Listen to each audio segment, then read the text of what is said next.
dalam surat At-Taubah ayat 57. Kalau tadi Az-Zumar ayat 65 ya, tentang kemusyrikan bisa menghapus, bisa merusak tentang amal seseorang itu. Wa ma mana'ahum antuqbala minhum nafaqatuhum illa annahum kafaru billahi wa birasulihi wala ya'tunas sholata illa wahum kusala wala yunfikuna illa wahum karihun. Dan tidak ada yang menghalangi mereka untuk diterima dari mereka nafkah-nafkahnya melainkan karena mereka kafir. Ya, mereka kafir kepada Allah dan Rasulnya, dan mereka tidak mengerjakan sholat melainkan dengan malas, dan tidak pula menafkahkan harta mereka melainkan dengan rasa enggan. Jadi pertanyaan maksudnya begini, Bapak. Uang niku tumindak becik. Kalau tidak dilandasi iman, itu kebaikannya itu di mata Allah itu tidak bernilai. Ngertas maksudnya nggih? Jadi orang itu bisa saja, misalkan menolong orang itu kan baik, tapi kalau ini tidak iman, dia tetap kafir kepada Allah, kebaikannya ini tidak ternilai di hadapan Allah. Makanya man ngamilang sholihan min dzakarin aw unsa wa huwa mu'minun, barang siapa yang beramal soleh baik laki-laki maupun perempuan tapi dia beriman, falanuhyanahu hayatan thayyibah, maka orang itu akan mendapatkan kebahagiaan. Jadi mendapatkan balasan dari Allah kalau orang itu beriman kepada Allah. Maka kemarin ada yang bertanya begini, Pak, kira-kira masuk akal enggak begini pertanyaannya, Pak? Uwong kuwi poso gelem puasa Ramadan mau ya, tapi ora gelem sholat, posone ditampa karo Gusti Allah apa ora? Coba nek jenengan sing jawab kira tampa ora? Do bingung to jenengan? Jadi orang itu tidak sholat tapi puasa Ramadan misalnya, Pak niku penuh Pak, Ramadan 1 bulan penuh. Naik kembali ke ayat tadi, meskipun dia tidak beriman, kalau dia sudah beriman, ketika dia berpuasa insya Allah ini dapat pahala, tapi dia berdosa karena meninggalkan sholat. Ngertos maksudnya nggih? Nah makanya ketika orang itu, maka nanti ketika orang kafir masuk Islam kemudian menjadi orang yang beriman, maka perbuatan-perbuatan baik sebelum dia tadi menjadi orang yang beriman, kebaikannya itu akan dinilai oleh Allah. Jadi dhisik misalkan belum beriman toh Pak, tumindak apik karo masyarakat, apik, dermawan, suka menolong dan seterusnya, tapi dia belum beriman, ini tidak dinilai oleh Allah. Tapi ketika dia sudah masuk Islam dan menjadi beriman, maka kebaikan-kebaikan yang sebelumnya itu tadi dinilai oleh Allah menjadi kebaikannya, dosa-dosanya diampuni. Inilah kebaikannya Allah kan di situ. Mula nek awake iki ada manusia yang dulunya berbuat jahat dan seterusnya, tapi kalau sudah taubat betul, taubatan nasuha, insya Allah dosa-dosanya diampuni oleh Allah, kemudian kebaikan-kebaikannya akan dinilai oleh Allah Subhanahu wa taala. Mula rasa khawatir, Pak aku iki arep taubat tapi apa ya Gusti Allah nampa rusak aku wis kebangetan. Insya Allah. Makanya di sini taubat itu menjadi bagian yang sangat penting di dalam kehidupan manusia, karena Allah akan menerima taubat hambanya yang mau bertaubat. Nah ini, jadi yang bisa merusak tadi Pak, apa satu syirik, yang kedua apa? Kufur.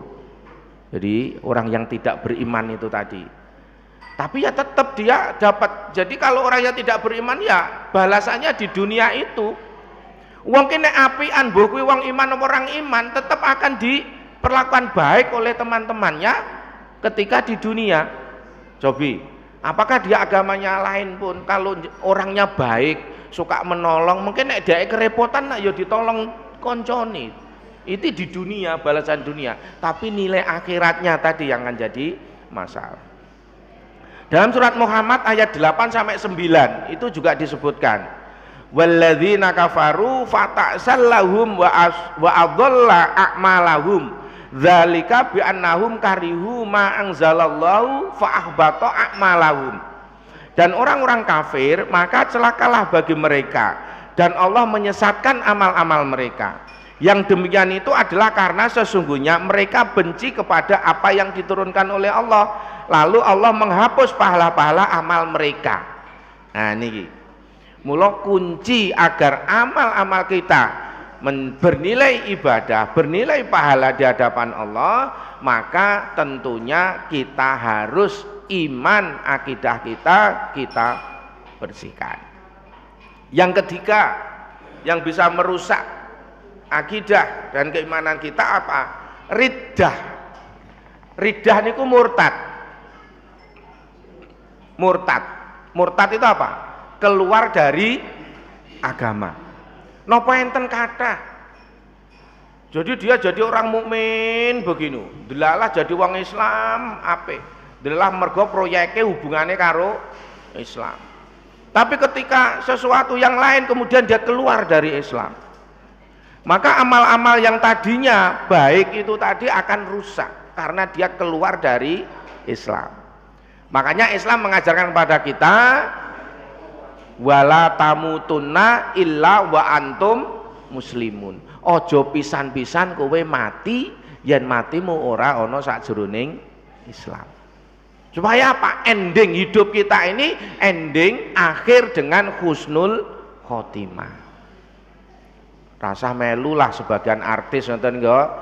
Wah, iki calone mergo agamane liya pindah. Ya, kemudian iki proyeknya adalah hubungannya karo iki ya wis dadi wong Islam. Engko pindahne ya jangan gitu. Agama itu adalah sebagai tuntunan hidup kita.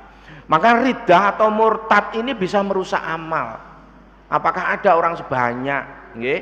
Wa may yartadid minkum an dinihi fayamut wa huwa kafirun faulaika habitat a'maluhum fid dunya wal akhirah. Wa ulaika ashabun narihum fiha khalidun. Barang siapa yang murtad di antara kamu dari agamanya, lalu dia mati dalam kekafiran, maka mereka itulah yang sia-sia amalannya di dunia dan di akhirat, dan mereka itulah penghuni neraka, mereka kekal di dalamnya. Nah ini sudah begitu. Ini dalam surat Al-Baqarah ayat 217. Mula manti-manti neng anak putune nggih, ayo to terus menjaga agar keimanan keislaman ini kita bawa sampai akhir hayat. Nah yang keempat yang bisa merusak akidah itu adalah nifak atau munafik. Fa'aqobahum nifakon fi qulubihim ila yaumin yalqaunahu bima akhlafullaha wa'duhu wa bima kanu yakdzibun. At-Taubah 77. Maka Allah menimbulkan kemunafikan pada hati mereka sampai pada waktu mereka menemui Allah, karena mereka telah memungkiri terhadap Allah apa yang telah mereka ikrarkan kepadanya, dan juga karena mereka selalu berdusta. Jadi munafik itu antara hati dengan perbuatan benten. Benten antara hati dengan perbuatan berbeda. Sholat ning atine tidak beriman. Karena apa? Ingin selamat. Jadi memang kudu hati-hati dalam hal ini. Makanya supaya kita juga jangan termasuk orang munafik, ya mestinya antara hati dengan perbuatan dan lisan itu harus sama. Ini sudah azan nggih. Nah, saya tambah satu ayat menambah untuk munafik tadi, nifak. An-Nisa ayat 145. Innal munafiqina fid darki, ya fid darkil asfali minan nari walang tajidalahum nasira. Sesungguhnya orang-orang munafik itu ditempatkan pada tingkatan yang paling bawah dari neraka. Pak jebule niku sing paling neraka ngisor dhewe niku bukan kafir ternyata. Malah apa di sini? Orang munafik. Nggih. Dan kamu sekali-kali tidak akan mendapat seorang penolong pun bagi mereka kecuali Allah. Jadi marahin nggih musuh wong munafik nu judek, Nabi mawon judek kok Pak. Nabi kalah itu kan karena apa? Munafik. Perang kalah itu karena munafik Pak. Ada orang munafik. dikon ngene yo bareng anu jebule ora, kan gitu.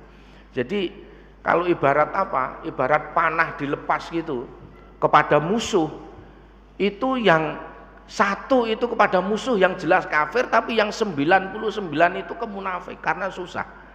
Orang munafik itu ki ketoke kanca ning iso wae dadi musuh. Nah ini, makanya berat betul. Orang Islam itu yang paling berat menghadapi itu adalah menghadapi orang munafik. Makanya dikatakan di sini munafik itu apa tempatnya?